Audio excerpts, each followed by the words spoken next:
चैतन्य प्रभु नित्यानंद श्री अद्वैत गदाधर श्रीवासादि गौर भक्तवृंद। हरे कृष्णा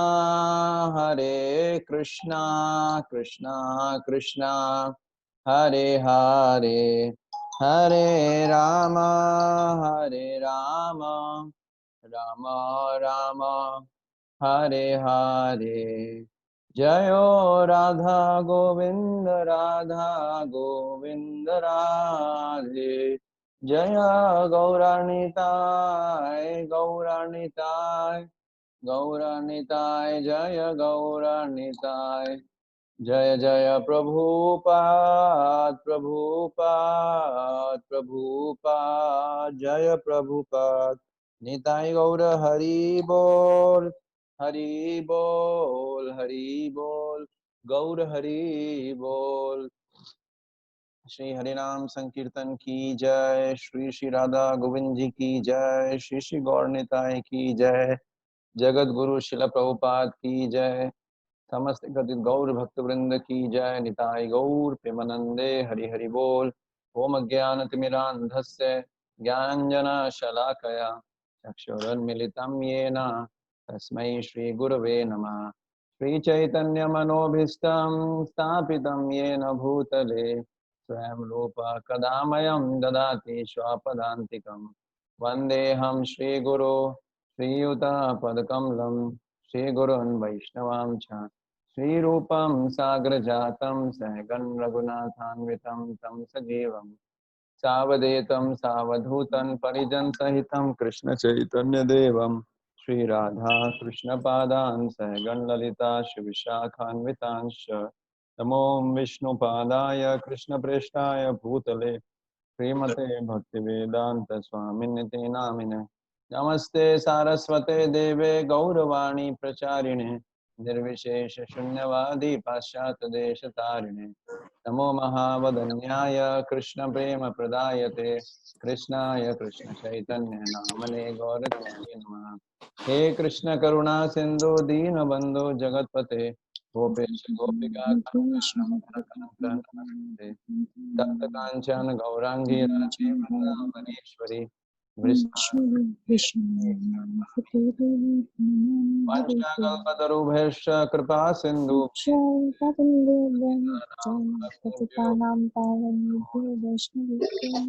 जय श्री कृष्ण चैतन्य प्रभु नित्यानंद शिवासादि हरे कृष्णा कृष्ण कृष्णा हरे हरे, हरे राम राम हरे हरे। सार्थमर्जुनस्यादौ कुर्वन् गीतामृतं ददौ लोकत्रयोपकाराय तस्मै कृष्णात्मने नमः। अज्ञाननिराधिरुपेति यया विशेषं भक्ति परापि भजते परिपोषमुच्चैः। तत्त्वं परं स्फुरति दुर्गमम् अपि अजर्षं षड्गुणनिवृत्सरचितं प्रणमामि।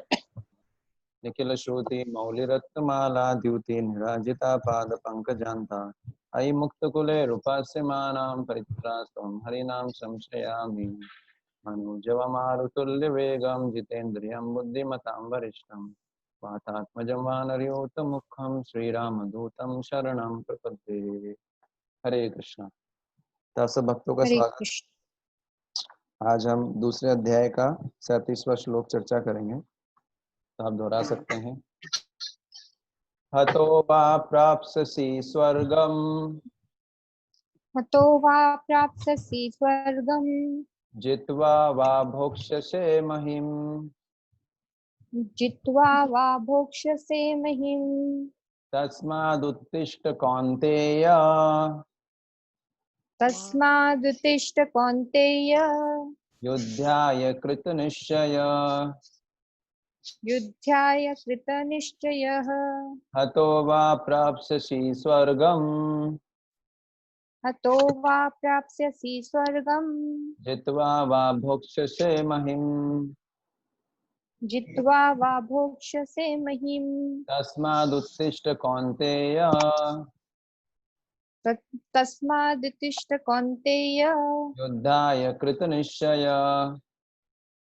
युद्धाय कृतनिश्चयः हतो वा प्राप्स्यसि स्वर्गम् हतो वा प्राप्स्यसि स्वर्गम् जित्वा वा भोक्ष्यसे महिम् जित्वा वा भोक्ष्यसे महीम् तस्मादुत्तिष्ठ कौन्तेय तस्मादुत्तिष्ठ कौन्तेय युद्धाय कृतनिश्चय। युद्धाय कृतनिश्चयः। पढ़िए, मैं पढ़ूं प्रभु जी? कोई भी आप नहीं पढ़ना चाहें। ओके। हरे कृष्णा। हल हत मारा जाकर वा या तो प्राप्स्यसि प्राप्त करोगे स्वर्गम स्वर्गलोक को जित्वा विजयी होकर वा अथवा भोक्ष्यसे भोगोगे महिम पृथ्वी को तस्माद अतः उत्तिष्ठ उठो कौन्तेय हे कुंती पुत्र युद्धाय लड़ने के लिए कृत दृढ़ निश्चय संकल्प से। अर्थ, हे कुंती पुत्र, तुम यदि युद्ध में मारे जाओगे तो स्वर्ग प्राप्त करोगे, या यदि तुम जीत जाओगे तो पृथ्वी के साम्राज्य का भोग करोगे। अतः दृढ़ संकल्प करके खड़े हो जाओ और युद्ध करो। तात्पर्य, यद्यपि अर्जुन के पक्ष में विजय निश्चित न थी, फिर भी उसे युद्ध करना था, क्योंकि यदि वह युद्ध में मारा भी गया तो वह स्वर्गलोक को जाएगा। हरे कृष्णा। हरे कृष्ण।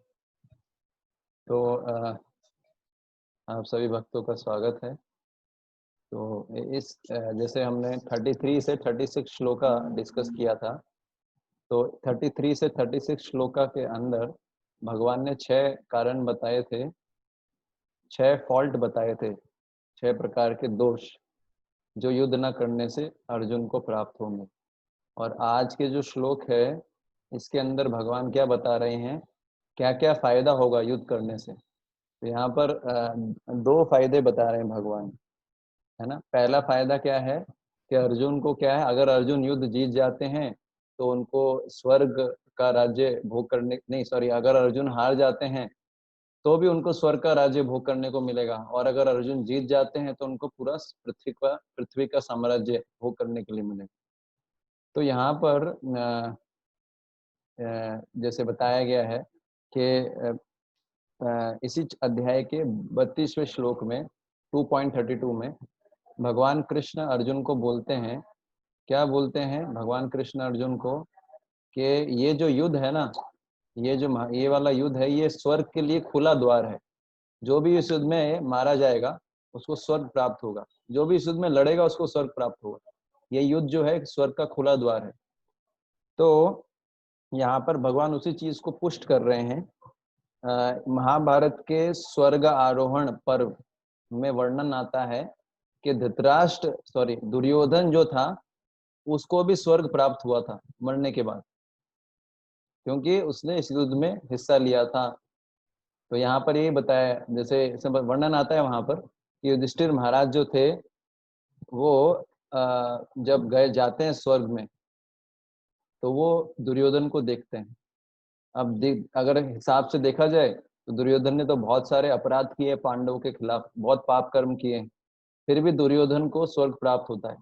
और जब युधिष्ठिर महाराज स्वर्ग में जाते हैं तो क्या होता है, वो देखते हैं कि दुर्योधन एक दिव्य सिंहासन पे बैठा है ना, और उसका एक दिव्य शरीर है और सूर्य के समान तेजस्वी लग रहा है वो।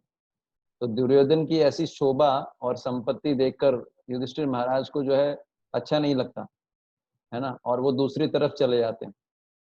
और फिर वो जो है उच्च स्वर में बोलते हैं, जितने भी देवता होते हैं देवता को बोलते हैं, बोले जिस व्यक्ति के कारण हमको अपने ही बंधु बांधवों को मारना पड़ा, जिस व्यक्ति के कारण हमको पूरी पृथ्वी को उजाड़ना पड़ा, जिस व्यक्ति ने हमको इतना क्लेश पहुंचाया वन के अंदर, जिस व्यक्ति ने हमारे धर्म परायणा पत्नी पांचाल राजकुमारी है जो द्रौपदी थी, उनको भरी सभा में गुरुजनों के समक्ष अपमानित किया, उस दुर्योधन के साथ मैं नहीं रहना चाहता यहाँ पर।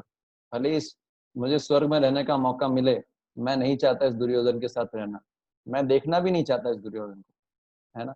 मैं तो वहीं रहना चाहता हूँ जहाँ मेरे भाई होंगे। तो ये सुनते हैं जब नारद मुनि वहां उपस्थित होते हैं, नारद मुनि ये सुन के नारद मुनि हंसते हैं और बोलते हैं, बोले ऐसा मत कहो युधिष्ठिर, युधिष्ठिर को बोलते हैं, बोले अगर कोई स्वर्ग में, अब तुम स्वर्ग में आए हो तो अपना वैर भाव छोड़ दो, है ना। तो बोले कि राजा दुर्योधन ने युद्ध में अपने शरीर शरीर की आहुति दी थी, इसलिए ये समस्त पापों से मुक्त हो चुके हैं और इनकी चेतना भी शुद्ध हो गई है। और इन्होंने जो है, तो देवताओं के दुर्योधन ने आप सभी जो हैं पांडव, जो आप देवताओं के समान तेजस्वी थे, उनका मुकाबला किया था। ये भागा नहीं, दुर्योधन युद्ध से डर के भागा नहीं, इसने मुकाबला किया। इस कारण से जो है इसने क्षत्रिय धर्म का पालन किया, इस कारण से उसको स्वर्ग प्राप्त हुआ है। और इनके द्वारा जो भी अपराध हुआ है, जैसे जुए में आप लोगों को हराया, जुए में आप लोगों को ठगा इन्होंने, और द्रौपदी का जो अपमान किया, वो सब जो है अब तुमको भूल जाना चाहिए, है ना। इसलिए अब तुम दुर्योधन के साथ न्याय पूर्वक मिलो, है ना। स्वर्ग के अंदर कोई वैर भावना नहीं रहता, तो ऐसा नारद मुनि बोलते हैं। लेकिन युधिष्ठिर महाराज को तो इतनी आसानी से इतना इजी नहीं है समझाना। युधिष्ठिर महाराज बोलते हैं, बोले जिसके कारण घोड़े, हाथी और मनुष्य सहित पूरी पृथ्वी नष्ट हो गई, है ना, जिससे जिसके पैर का बदला लेने के लिए हम लोग क्रोध की अग्नि में जलते रहे पूरे कितने समय तक, है ना। जो धर्म का नाम भी नहीं जानता है, जिसने जो है जीवन भर जो है राज्य की प्राप्ति के लिए अपने ही बंधु बांधवों के साथ धोखा किया, उस पापी दुर्योधन को ये लोक प्राप्त हुआ है। ये मुझे बड़ा सरप्राइज करता है। दुर्योधन युधिष्ठिर महाराज बोलते हैं मैं बड़ा सरप्राइज हूँ इससे, है ना। और तो अगर इसको ये स्वर्ग लोक प्राप्त हुआ है, तो जो मेरे भाई जो थे, जो कि पुण्य थे, वीर थे, महात्मा थे, सत्य प्रतिज्ञ थे, विश्व विख्यात थे, शूर थे, सत्यवादी थे, जो मेरे भाई थे, उनको कौन सा लोक प्राप्त हुआ, मैं उनको भी देखना चाहता हूँ, नारद मुनि को बोल रहे हैं, है ना। और युधिष्ठिर महाराज बोलते हैं मैं धृष्टद्युम्न को देखना चाहता हूँ, मैं सात्यकी को देखना चाहता हूँ, विराट को देखना चाहता हूँ, द्रुपद को देखना चाहता हूँ, शिखंडी, द्रौपदी, अभिमन्यु को देखना चाहता हूँ, द्रौपदी के सभी पुत्रों को देखना चाहता हूँ। यदि ये सारे महारथी अगर इस लोक में आए हैं तो ही मैं इस लोक में रहूंगा, अन्यथा मैं इस लोक में नहीं रहूंगा, है ना। यदि उन्होंने ये लोक प्राप्त नहीं किया है, स्वर्ग लोक, तो मैं इस लोक में नहीं रहना चाहता, भले इसमें कितनी भी सुविधाएं हों। आप समझ पा रहे हैं। और वो पूछते हैं, बोले मैं ये भी मैं जो है अपने प्राणों से प्रिय जो मेरे हैं पराक्रमी भाई हैं, भीमसेन, इंद्र के समान तेजस्वी अर्जुन जो हैं, यमराज के समान अजय, नकुल, सहदेव तथा अपनी धर्मपरायणा जो पत्नी है द्रौपदी को भी देखना चाहता हूँ। यदि ये लोग यहाँ पर हैं तो ही मैं यहाँ पर रहूंगा, नारद मुनि को बोलते हैं। जहां पर मेरे भाई हैं वही मेरे लिए स्वर्ग है ना। तो आप देखिए युधिष्ठिर महाराज ऐसा बोल रहे हैं, ऐसा नहीं था युधिष्ठिर महाराज का कोई फैमिली अटैचमेंट था। युधिष्ठिर महाराज इसलिए बोल रहे हैं क्योंकि ये सारे भक्त थे। एक जो भगवान का भक्त होता है वो भक्तों का ही संग करना चाहता है, चाहे स्वर्ग में ही चला जाए। स्वर्ग में एक तरफ तो दुर्योधन था जो अभक्त था पहले, मतलब शरीर छोड़ने से पहले, तो उसका भी संग नहीं करना चाहते अभी युधिष्ठिर महाराज, वो तो केवल भक्तों का संग करना चाहते हैं। तो इससे एक सिद्धांत पता लगता है कि भक्तों को हमेशा जो है असत संग से बचना चाहिए। चैतन्य महाप्रभु बोलते हैं असत संग त्याग अई वैष्णवाचार, स्त्री संगी एक असाधु कृष्ण भक्त आर। चैतन्य महाप्रभु से पूछा गया था कि एक भक्त का डेफिनेशन क्या होता है, वैष्णव कौन होता है।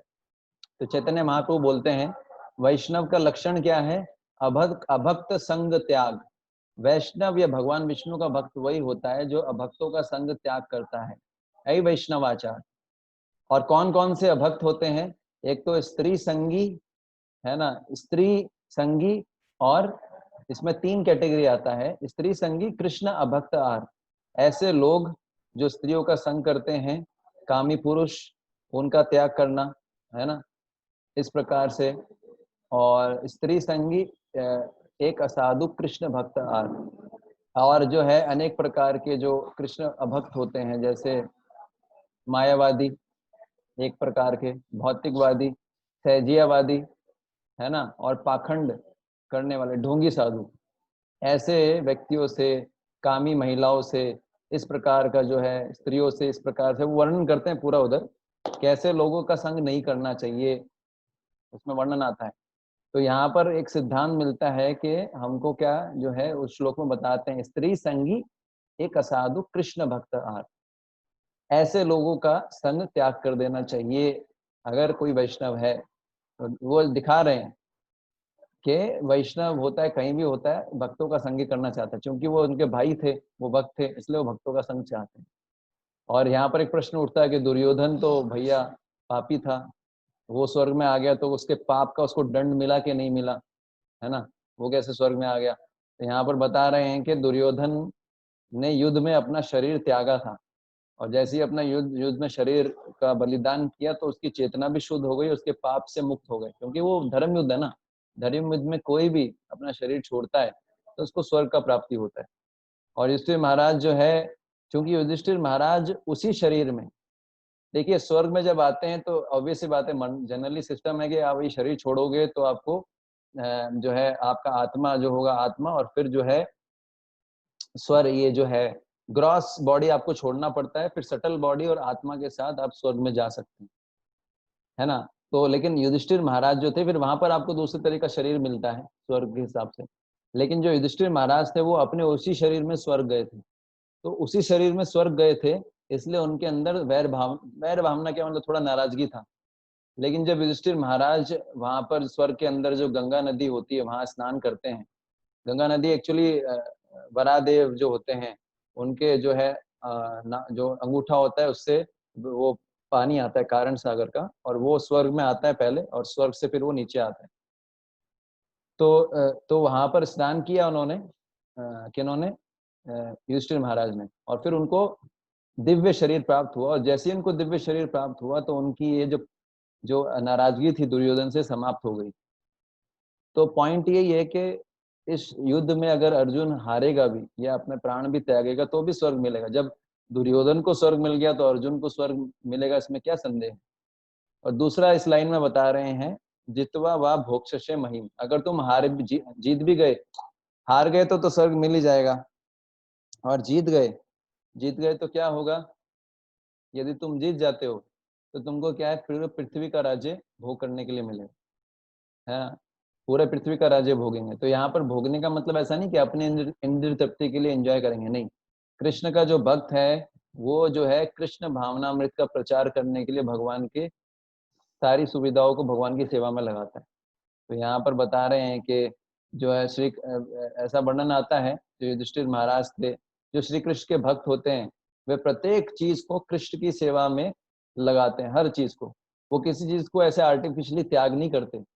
इसको बोलते हैं युक्त वैराग्य का सिद्धांत। युक्त वैराग्य का सिद्धांत का मतलब है, जनरली लोग ये मिसकंसेप्शन होता है लोगों में कि साधु लोगों को लैपटॉप यूज नहीं करना चाहिए, गाड़ी यूज नहीं करना चाहिए, व्हीकल्स यूज नहीं करने चाहिए, एरोप्लेन में नहीं जाना चाहिए, गलत है।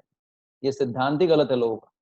साधु मतलब ऐसा नहीं जो फटे हुए कपड़े पहने, साधु का मतलब ये नहीं कि जिसकी बड़ी बड़ी दाढ़ी हो, साधु का मतलब ये नहीं जो है ना भिखारी जैसा दिखे, नहीं। साधु का मतलब होता है जो कृष्ण की सेवा में 24 घंटे लगा हुआ है। वो हो सकता है वो जो है बाहर से उसने कैसे भी कपड़े पहन रहे, उससे मैटर नहीं करता। आप समझ रहे हैं। युक्त वैराग्य का सिद्धांत को वो अप्लाई करता है। युक्त वैराग्य का सिद्धांत बोलता है कि हर वस्तु को कृष्ण की सेवा में लिया जा सकता है, चाहे वो लैपटॉप हो, चाहे मोबाइल हो। अगर आप किसी भी वस्तु को कृष्ण की सेवा में लगा रहे हो तो वही उसका सच्चा उपयोग है। अगर आप किसी वस्तु को ये छोड़ के त्याग देते हो, नहीं नहीं ये तो माया है, ये तो कृष्ण की सेवा में नहीं लगा सकते, ये तो माया है ना। कई बार हमको लोग बहुत ब्लेम करते हैं कि कैसे साधु हैं, मोबाइल यूज करते हैं, लैपटॉप यूज करते हैं, ये कोई साधु हैं। तो वो लोग है ना ऑफेंस करते हैं, अपराध करते हैं, इनको पता नहीं है कृष्ण की सेवा में कुछ भी लगाया जा सकता है, इसमें कोई गलत नहीं है। जिला प्रभुपाद जी ने यूज किया, भक्ति सिद्धांत सरस्वती महाराज लिमोजिन गाड़ी में बैठ के, लिमोजिन गाड़ी में बैठ के कोट पैंट पहन के राधा कुंड पे गए थे। आप समझ सकते हैं। तो ये जो है, ये जो क्या है, ये हमारे कंसेप्ट क्लियर होने चाहिए। कंसेप्ट क्या है कि साधु का मतलब ये नहीं, साधु मतलब किसी भी कपड़े में हो सकता है, साधु मतलब जो हर चीज को कृष्ण की सेवा में लगाता है। आप समझ पा रहे हैं। तो यहाँ पर यही बता रहे हैं। तो अर्जुन जो है भोगेंगे नहीं, वास्तव में हर चीज को कृष्ण की सेवा में लगाते। और युधिष्ठिर महाराज का वर्णन आता है, राजा युधिष्ठिर भागवत के पहले स्कंद के 12वें अध्याय के 4 श्लोक में सूत गोस्वामी बोलते हैं कि युधिष्ठिर महाराज जब अपना राज्य करते थे तो इतना अच्छे से राज्य चलाते थे कि प्रजा को पुत्र के समान प्रेम करते थे। और उनको कोई पर्सनल डिजायर नहीं था युधिष्ठिर महाराज का। वो जो यही चाहते थे कि जो उनके जो है जितने भी प्रजागण हैं वो सब भगवान के भक्त बने और जो है हर प्रकार की इंद्रिय तृप्ति से परे रहें। तो आइडियल राजा को ऐसा होना चाहिए, आइडियल लीडर को ऐसा होना चाहिए कि उसका कोई पर्सनल इच्छा नहीं होना चाहिए, आइडियल लीडर का पर्सनल मोटिवेशन नहीं होना चाहिए। आइडियल लीडर कैसे इंस्पायर करता है लोगों को कि वो खुद कृष्ण की सेवा में लगा रहता है वो 24 घंटे, और उसको देख के बाकी डिवोटीज, बाकी लोग जो है सबॉर्डिनेट्स है वो इंस्पायर रहते हैं, देखो ये कितना, ये 24 घंटे कृष्ण की सेवा में लगा है। और आइडियल लीडर का कोई पर्सनल डिजायर नहीं होता, वो केवल कृष्ण के डिजायर पे ही काम करता है। तो ये युधिष्ठिर महाराज ने दिखाया था। और युधिष्ठिर महाराज का यही इच्छा था कि उनके जितने भी प्रजागण हैं वो सब भगवान के भक्त बने, वो इंद्र तृप्ति को त्याग कर दें और कृष्ण की इंद्र तृप्ति के लिए कार्य करें या कृष्ण की सेवा करें।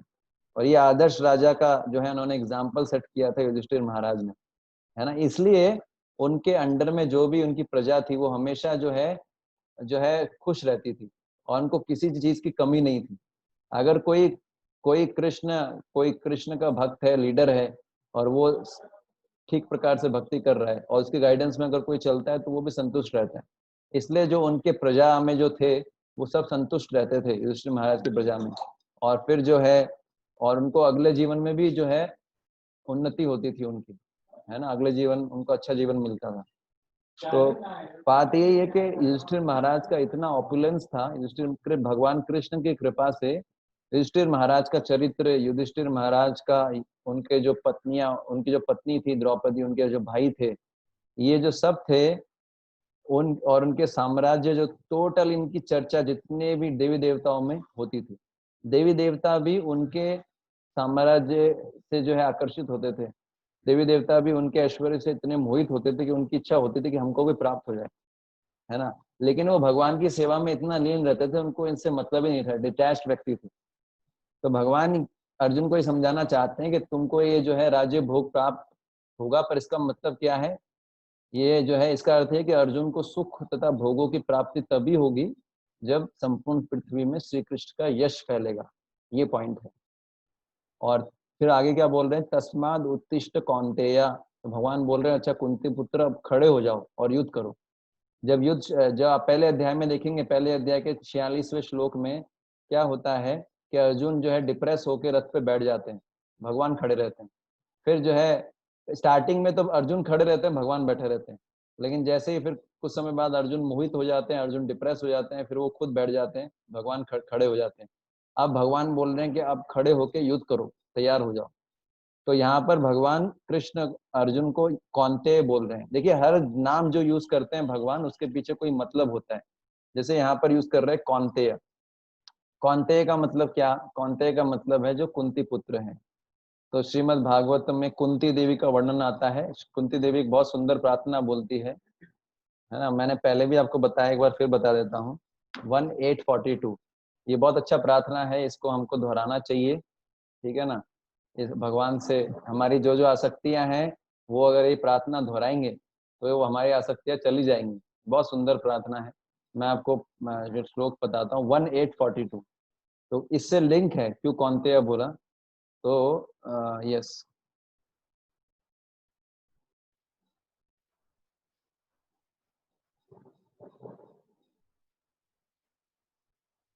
ये जो श्लोक है कुंती महारानी बोलती है, त्वयि में अनन्य विषया मतिर मधुपते असकृत रतिम उद्वाहताद अधा गंगे वौगम उदनवंती। यहाँ पर कुंती महारानी क्या बोल रही है, हे मधुपति, जिस प्रकार गंगा नदी बिना किसी रुकावट के समुद्र में मिल जाती है, उसी प्रकार से मेरा आकर्षण भी हमेशा आपके चरणों में लगा रहे, बिना किसी रुकावट के। तो अगर हम फील करते हैं अपने जीवन में कि हमारा जो है भगवान के अलावा कई चीजों में हमारा आकर्षण है ना, अगर हम चाहते हैं उसको जो है हमारी आसक्ति और चीजों से नष्ट हो, कृष्ण में लगे, तो हमको क्या करना चाहिए, ये प्रार्थना करना चाहिए कृष्ण से। कुंती महारानी का प्रार्थना करना चाहिए कृष्ण से, हे कृष्ण मेरा आकर्षण जो है आप में बढ़े, क्योंकि जीवन का सिद्धि तभी प्राप्त होगा जब कृष्ण से आकर्षण बढ़ेगा। जब तक कृष्ण से आकर्षण नहीं बढ़ेगा आप माया से छूट नहीं सकते। कई बार हम सोचते हैं कृष्ण से आकर्षण नहीं बढ़ाते और माया से छूटने का प्रयास करते हैं, फ्रस्ट्रेट हो जाएंगे। पहले कृष्ण से आकर्षण बढ़ाना चाहिए, तो माया से अपने आप छूट जाएंगे। पॉजिटिव करेंगे तो नेगेटिव से अपने आप छूट जाएंगे। तो इसलिए कुंती महारानी ने कृष्ण को ये प्रार्थना कर रही है कि भले ही पांडव उनके पुत्र हैं, लेकिन कुंती महारानी बोल रही है मुझे इन पांडवों से भी मेरा जो आसक्ति है वो खत्म हो जाए भगवान। कुंती महारानी भगवान की बहुत बड़ी भक्त थी, ये प्रार्थना कर रही हैं। तो भगवान बोल रहे हैं जिस प्रकार तुम्हारी माँ कुंती ने अब तुम्हारे से भी आसक्ति त्याग दी मेरी भक्ति के लिए, उसी प्रकार तुम भी अर्जुन अपने जो है बंधु बांधवों से आसक्ति त्याग के युद्ध करो। इसलिए कौन्तेय बोल रहे हैं। और फिर भगवान बोल रहे हैं युद्धाय कृत निश्चय, ये दृढ़ निश्चय के साथ युद्ध करो, है ना। तो अभी तक अर्जुन कंफ्यूज चल रहा है, युद्ध करूं कि ना करूं, युद्ध करूं कि ना करूं। लेकिन भगवान बोल रहे हैं इतना क्यों सोच रहे हो अर्जुन, पहले ही तुमने डिसाइड कर लिया था कि युद्ध करना है। उत्तम कोटि का व्यक्ति देखिए क्या कौन होता है ये समझ लीजिए। उत्तम कोटि का व्यक्ति वो होता है जो एक बार डिसाइड कर ले तो उसको अचीव करके दिखाता है। वो डिसाइड सोचता है, विचारता है, निर्णय लेता है और फिर उसको बदलता नहीं है, उस कार्य को करके रहता है। तो भगवान बोल रहे हैं कि उत्तम कोटि का मनुष्य बनो। ये समय अभी ये विचार करने का नहीं कि युद्ध करना चाहिए कि नहीं करना है, ये तुमने ऑलरेडी डिसाइड कर लिया युद्ध करना है, पहले तुम डिसाइड कर चुके हो, तो अब क्यों सोच रहे हो। इसलिए अब युद्ध करो दृढ़ निश्चय के साथ। और युद्ध को तब तक बंद मत करना जब तक तुम्हारी मृत्यु ना हो जाए या तुम जीत ना जाओ। क्षत्रिय का मतलब क्या है, क्षत्रिय जो है पहले युद्ध होता था या तो जीतता था या वापस नहीं आता था, क्षत्रिय का मतलब यही। तो इस पॉइंट ये है, जो उत्तम कैटेगरी का मनुष्य होता है ना, वो कोई चीज को एक बार निश्चित कर लेता है तो उसको करके दम लेता है। जैसे श्री राम का उदाहरण आता है, भगवान श्री राम ने जो है एक उनको कई जी ने 14 वर्ष का वनवास दिया, तो श्री राम ने डिसाइड कर लिया ठीक है मेरे को वनवास में जाना है। तो उनको जो है वशिष्ठ मुनि ने भी समझाया, उनके गुरु, लेकिन फिर भी उनको टस से मस ना कर सके, उन्होंने डिसाइड कर लिया जाना है तो जाना है। भगवान श्री राम ने वादा किया, वचन ग्रहण किया, विचार किया कि अब मुझे बाली का वध करना है, तो बाली का वध कर दिया, उनको कोई रोक नहीं पाया। भगवान राम ने विचार किया, क्या विचार किया कि मुझे जो है रावण का वध करना है, क्योंकि रावण आतताई था। आतताई वो होता है जो किसी 6 प्रकार के आतताई बताए गए, उनको तुरंत मार देना चाहिए, उसमें पाप नहीं लगता। उसमें से एक होता है जो आपकी जो है पत्नी को अपहरण कर लेता है।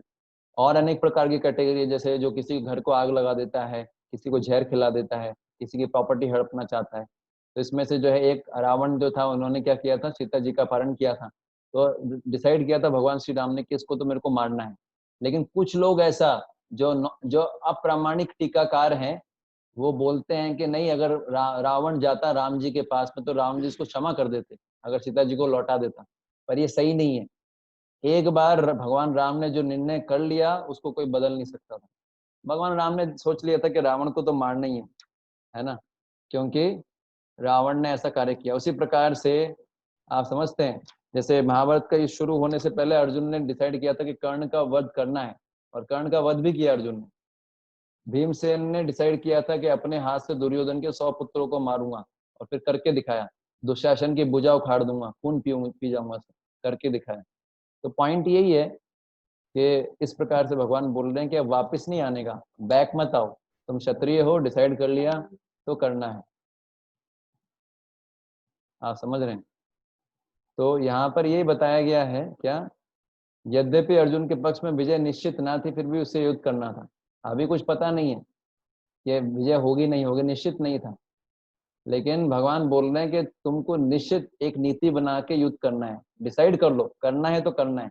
फिर चाहे विजय मिले चाहे ना मिले, अगर तुम हारोगे तो भी कहाँ जाओगे, यदि तुम हारोगे तो भी स्वर्ग जाओगे, जीतोगे तो भी स्वराज्य का भोग करोगे, तो प्रॉब्लम क्या है।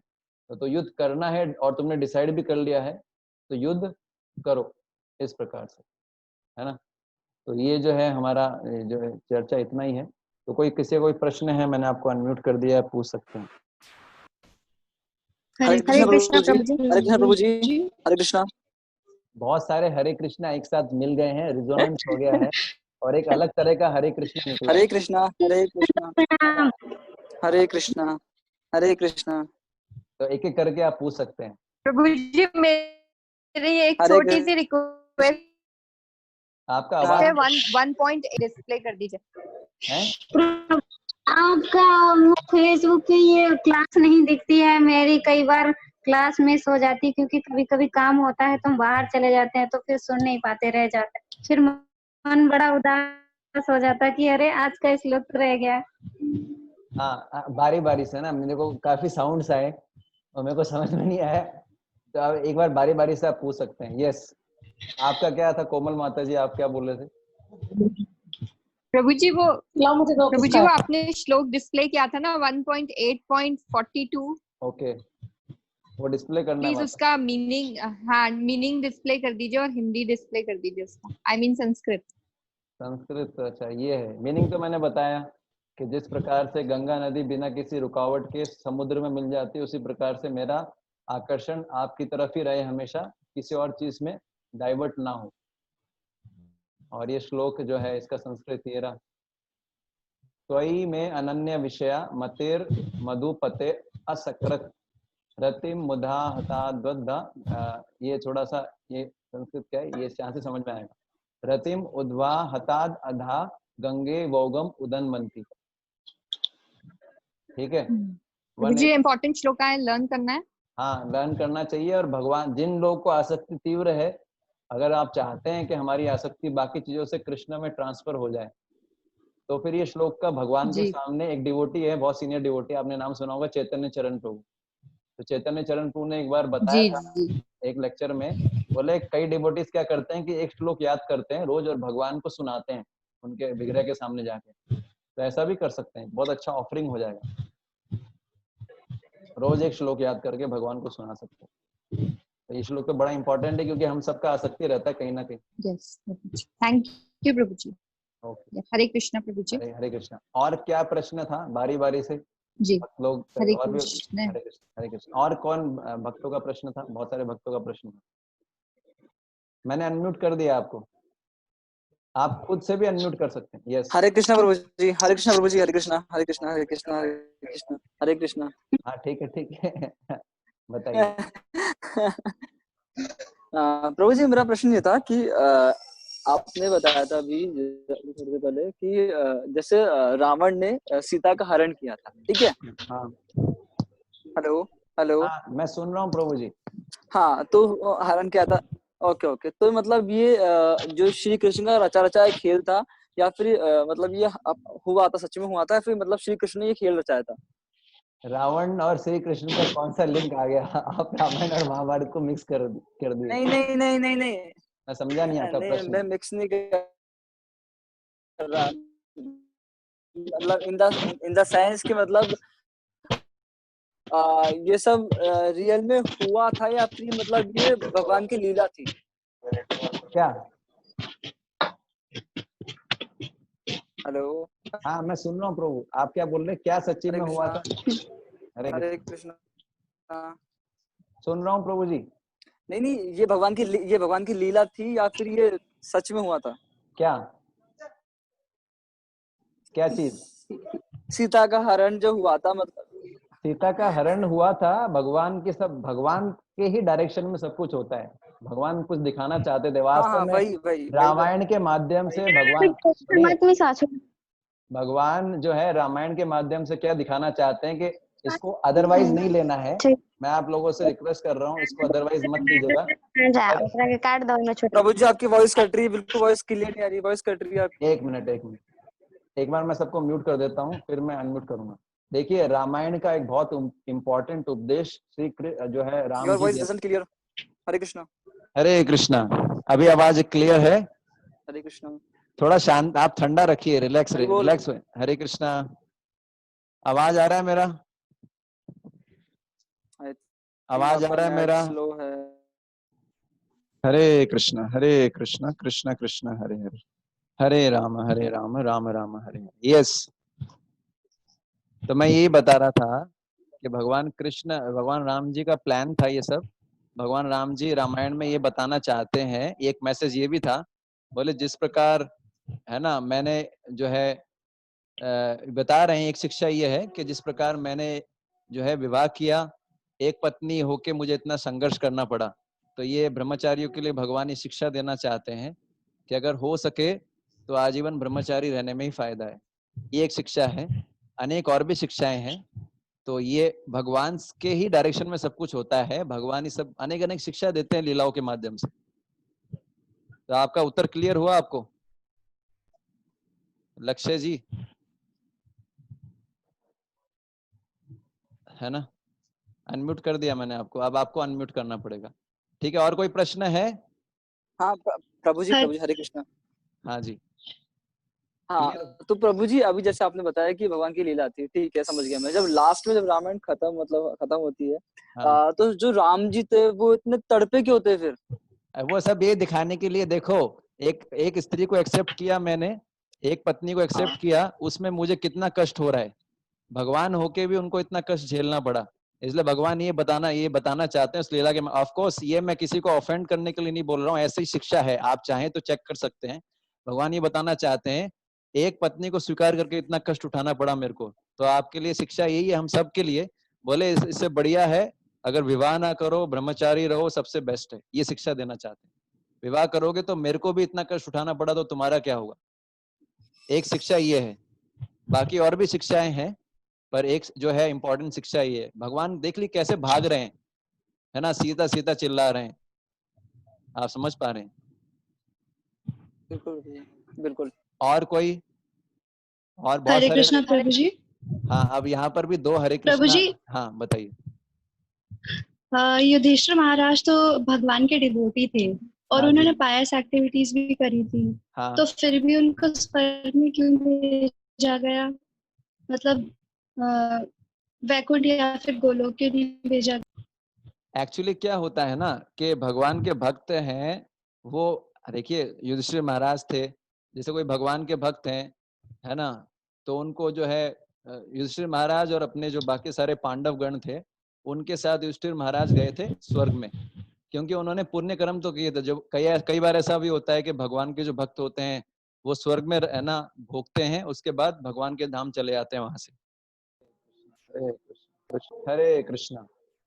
तो पॉइंट ये था कि भगवान के जो भक्त होते हैं, जिन माता जी ने प्रश्न पूछा तो वो भी है नहीं, तो पॉइंट ये है कि वो भगवान के भक्त जो हैं वो भगवान की इच्छा से ही बेसिकली उन लोगों ने, वो अल्टीमेटली गए भगवत धाम ही जाएंगे, उसमें कोई डाउट नहीं है ना। लेकिन जो है चूंकि पुण्य कर्म भी किए थे उन्होंने, है ना, तो युद्ध किया था, अनेक प्रकार के पुण्य कर्म किए थे, तो स्वर्ग भी गए थे। लेकिन अल्टीमेटली कई बार ऐसा होता है कि जो भगवान के भक्त भी होते हैं कुछ समय तक स्वर्ग में भोग करते हैं और फिर जो है भगवत धाम चले जाते हैं, इस प्रकार से।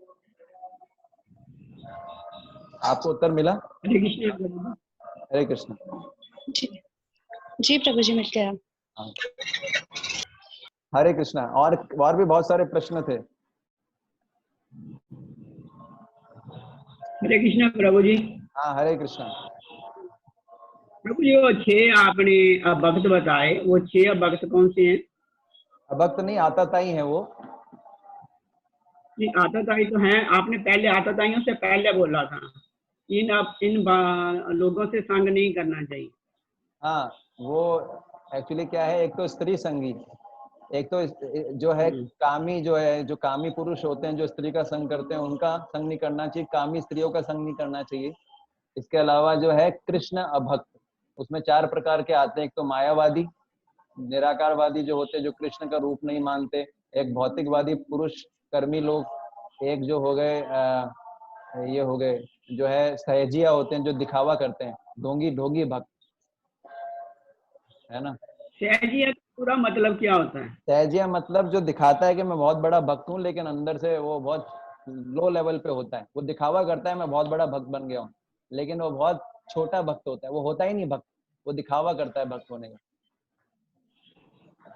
सहजिया इसमें जो दिखावा करता है और भक्त होता नहीं है। हाँ, मतलब जो ऐसे कई लोग मिलेंगे जो है ना दिखाएंगे कि मैं बहुत ऊंचे स्तर का भक्त हूँ, रोते हैं भगवान के सामने आके, लेकिन फिर उनका कैरेक्टर अगर आप अकेले में चेक करोगे तो उनका कैरेक्टर बड़ा खराब होता है। तो सहजिया मतलब जो बहुत ही भक्ति को बड़ा चीप समझते हैं, सस्ता समझते हैं। सहज मतलब भक्ति बहुत सस्ती है उनके हिसाब से, भक्ति सस्ती नहीं है। भक्ति तो सस्ता है। और कोई प्रश्न? हरे कृष्ण प्रभु जी। हरे कृष्ण प्रभु जी। हाँ, अब देख लीजिए आप तो पहले पहुंच। प्रभु जी, जैसे आपने बताया अभी कि मतलब ऐसे लोगों से आपने जो भी बताया था चैतन्य महाप्रभु। हाँ जी, बताइए। वैष्णव के लिए क्या बोले कृष्णा? हाँ, क्या बताना है? के लिए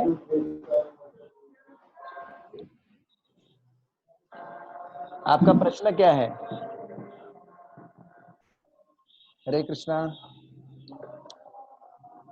हाँ, हरे कृष्णा रवीना माता जी, क्या प्रश्न था आपका?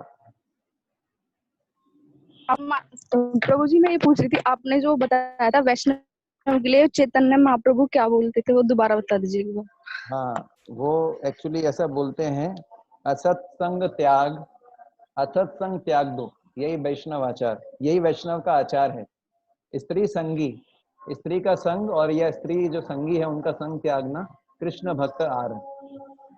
स्त्री संगी एक असाधु कृष्ण भक्त आर। तो एक वैष्णव का पहला कर्तव्य क्या है कि वो उन व्यक्तियों का संग का त्याग करे जो कृष्ण के भक्त नहीं है, तथा स्त्री, संतान, धन इत्यादि सांसारिक वस्तु के प्रति अत्यधिक आसक्त हैं, ऐसे भक्तों का, ऐसे व्यक्तियों का संग त्याग देना चाहिए।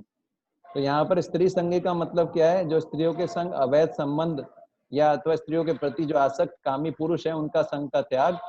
और कृष्ण अभक्त, 4 प्रकार के कृष्ण अभक्त बताए गए, एक तो मायावादी, एक नास्तिक, एक ईर्ष्यालु विषयी व्यक्ति, और एक जो है सहजिया पाखंडी भक्त। समझ में आया? हाँ प्रभु जी ठीक है। हाँ, और क्या प्रश्न था? और कोई प्रश्न है किसी का? सनी प्रभु आपका क्या प्रश्न था? हरे कृष्ण प्रभु जी, मैं ये बोल रहा था कि मतलब जैसे आप बताया कि मतलब ऐसे लोगों का संग नहीं करना चाहिए भक्तों को, हाँ जी। पर हम जैसे भक्ति मार्ग में है तो हमको तो दया सभी के प्रति रखना चाहिए ना, और कम से कम थोड़ा सम्मान देना चाहिए, मतलब हरे कृष्णा कम से कम बोल के। हाँ, हरे कृष्ण। क्योंकि ऐसा लगता है कि मतलब अगर वो आता रहेगा, कंटिन्यू रहेगा, तो साधु संग करते करते धीरे से धीरे धीरे शायद उसकी मतलब वृत्ति चेंज हो जाए। देखिए क्या है मतलब ना, हमारा व्यवहार कभी कभी ऐसा हो जाता है ना कि हमारे व्यवहार से दूसरों के कोई आना ही बंद कर देता है कभी कभी। तो हम लोग अपनी फिलॉसफी लेके चलते हैं। तो पॉइंट ये जी जी। है ना, संघ का मतलब होता है उसकी विचारधारा से प्रभावित होना। संघ का मतलब ये नहीं उसके साथ में ना रहें, संघ का मेन मतलब होता है भले ही आप उसके साथ में आपको रहना पड़े लेकिन उसकी विचारधारा से प्रभावित ना हो। वो कब हो पाएगा? जब हम स्पिरिचुअली स्ट्रांग होंगे। जैसे कोई लोग बिजनेस करता है, कोई जॉब करता है, तो उसको तो ऐसे लोगों के साथ रहना ही पड़ेगा, कैसे अवॉइड करेगा? इसलिए जो है उन लोगों की विचारधारा से प्रभावित नहीं होना चाहिए। संघ का मतलब होता है दूसरे की विचारधारा से प्रभावित होना। हाँ, मतलब वैसा भी बोल रहा हूँ प्रभु जी, मतलब कह देंगे मतलब सामने वाला हमसे बातें कर रहा है और हम मतलब मुंह इधर उधर कर रहे हैं, बातें नहीं कर रहे हैं उससे, तो ऐसा नहीं करना चाहिए। उसको हरे कृष्णा बोलो, हाँ ये थोड़ा सा करो, लेकिन अपना ध्यान रखना चाहिए। जैसे ही वो, उनके लिए प्रार्थना कर सकते हैं। हाँ, जैसे ही वो कृष्ण से विमुख कुछ बात करता है तो ध्यान रखना चाहिए। ठीक है? और कोई? जी प्रभु जी, प्रभु जी, धन्यवाद प्रभु जी। और कोई प्रश्न? हरे कृष्णा प्रभु जी। हरे कृष्णा प्रभु जी। वो आपने स्त्री संगी जो बताया, समझो जो पर स्त्री के साथ वो करता है उसके लिए आप बोल रहे भाई स्त्री संगी समझो जिसका होगा वो पारिवारिक, तो वो तो स्त्री संगी मतलब जो कामी पुरुष होते हैं, स्त्रियों के साथ अवैध संबंध रखते हैं, उनसे दूर रहना चाहिए।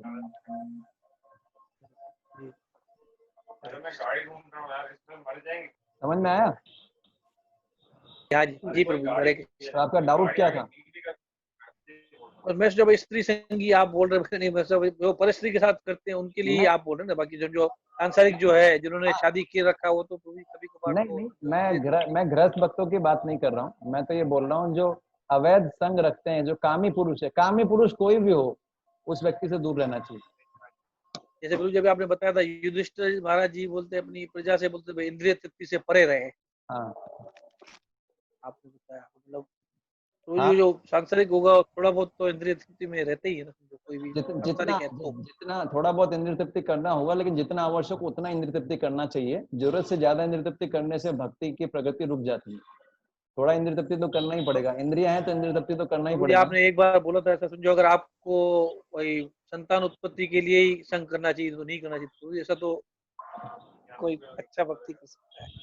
देखिए आइडियल तो यही है, आइडियल तो यही है, संतान उत्पत्ति के लिए करना चाहिए, लेकिन प्रैक्टिकल और भी चीजें हैं।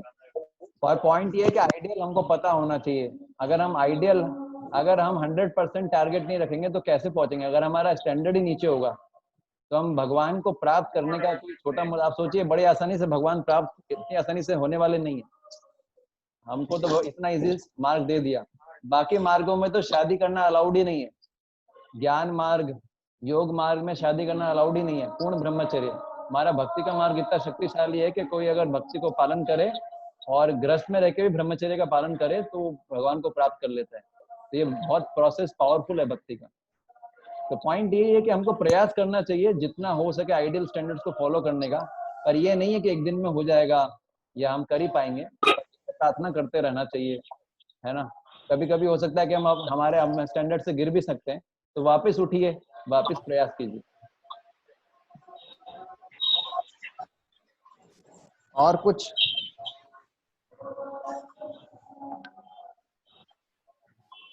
और कोई प्रश्न? हरे कृष्ण प्रभु। प्रभु जी मेरा क्वेश्चन थोड़ा अलग है। हाँ। जैसे बोलते हैं कि जो राधा रानी है वो कृष्ण से शादी नहीं होती तो अभिमन्यु गोपी से उसकी शादी होती है। कोई बोलता है कि वो रुक्मणी जी की थी, बाद में रुक्मणी जी का अवतार मतलब उसमें आ जाती है। कोई बोलते हैं उनकी शादी नहीं हुई या उसमें समा जाती है, कृष्ण भगवान में समा जाती है। तो मतलब सही आंसर क्या है इसका, मतलब किस चीज को अपन सत्य मान सकते हैं? राधा रानी का विवाह हुआ था कृष्ण से और ब्रह्मा जी ने करवाया था। दूसरी बात, अभिमन्यु गोप थे ना, वो कृष्ण के ही विस्तार थे। अभिमन्यु गोप कृष्ण के ही विस्तार थे, तो भगवान की शादी राधा रानी से हुई थी। अभिमन्यु गोप कृष्ण का ही विस्तार है ना। और राधा रानी है वो समस्त गोपियों का जो है मूल है। रुक्मणी जी का भी मूल है श्रीमती राधा रानी। सबसे मेन जो है वो श्रीमती राधा रानी, जैसे मेन कृष्ण है वो सब, उनसे सारे अवतार निकलते हैं।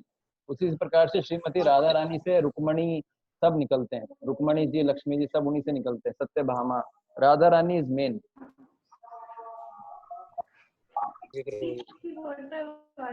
और कोई प्रश्न?